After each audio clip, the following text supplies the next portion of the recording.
to be able to just make a choice on your own and just be able to speak for yourself. This One's Wife.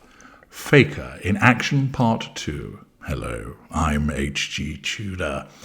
And we have another excerpt from the forthcoming appearance by This One's Wife on Drew Barrymore's chat show, which provides us with a further opportunity to watch this narcissist in action and dissect her behaviours to enable you to understand more about why this one's wife behaves as she does, how she is a faker, and to extend your knowledge of narcissism. Let's have a look at the piece of footage. I always make it a point when I'm traveling, if I can't do bedtime stories with my kids, because Archie and Lily are just 3 and 5, so I'll always pack a really thin book and I'll videotape myself reading it. So whoever's with them, or Papa can say, here's Mama reading your bedtime story. You find ways to show up for each other. And if that's the one thing that I can convey through the show or through As Ever as a brand, I want people to know you can show up for each other because you know how good it feels when someone shows up for you. On this occasion, it isn't Harry that's being spoken about, but of course it's the children. It's time to roll out the as a mum facade utilised by This One's Wife. She explains, I always make it a point when I am travelling if I can't do bedtime stories with my kids. So the suggestion is that ordinarily when she's travelling, she attempts to do bedtime stories with them from afar.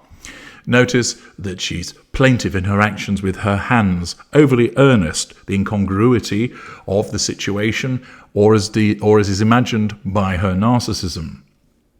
She then turns to the audience as if to remind them, as if they didn't know this already, which of course nearly everybody does, to explain that Archie and Lily are 3 and 5. Surely they're 5 and 3. You've got their ages the wrong way around. Shows how much attention you pay to your children. She then tells us, so I'll always pack a really thin book. Notice the added detail, really thin. Not just a book, but a really thin one. She then mimes the action, as if somehow that lends greater credibility to what she's doing, because if she's telling you about it while she's acting it with her hands, then surely it must be true. And I'll videotape myself reading it, so whoever, and then she corrects herself, is with or Papa. So notice this woman doesn't ordinarily know who necessarily is looking after her children. That's how such an involved mother she is. Whoever is looking after them. Who's that? Doria? The nanny? The other nanny? The dustbin man? The muffin man? Who is it who's looking after your children? Whoever. The flippancy there is a slip that her facade management didn't manage to stop getting through. It caused her to be dismissive because ordinarily she doesn't give a rat's ass as who's dealing with the children. They can sort it all out. She's busy being an important person elsewhere. She continues by saying, whoever or Papa can say, here's Mama reading a bedtime story. Facade management, look at me, aren't I a wonderful as a mom? So we find ways of showing up for one another. She then looks skyward as if she's seeking some kind of divine inspiration. And if that's something I can convey through the show or As Ever as a brand, I want you to know you can show up for one another because you know how good it is when someone shows up for you. This self-absorbed narcissist, in order to promote her brand and her show, is once again exploiting her kids. Taking an anecdote, which to my mind is fake, which has been selected by her narcissism as it's reached into the depths of her delinquent mind and conjured up this supposed cosy anecdote of her filming herself because she always takes a really thin book with her whenever she's absent, which is quite a lot, that she films herself, that she spends time doing that so that that can be conveyed by whoever, I mean Papa, to the kids so that Mama is there reading a bedtime story. Why not just leave it to the person that's looking after them? If their dad is there, he can read them a bedtime story. Kids would love that. They don't always need to hear from her, do they? But in her mind, they have to. Because what happens is when she engages in this kind of fakery, whereby her narcissism concocts an anecdote once again, there's always going to be something that doesn't quite ring true about it. And there's two factors here that don't ring true. First of all, her over-earnest delivery, the miming it, the looking skyward. You wouldn't do that ordinarily when you're explaining a story to somebody. And she over-eggs the pudding, as her narcissism is wont to do, to try and make it seem like it is authentic. Because what her narcissism is attempting to do is, like artificial intelligence, create an approximation of what this story would be like if it were real, but it goes a little bit too far, doesn't quite hit the mark in that respect.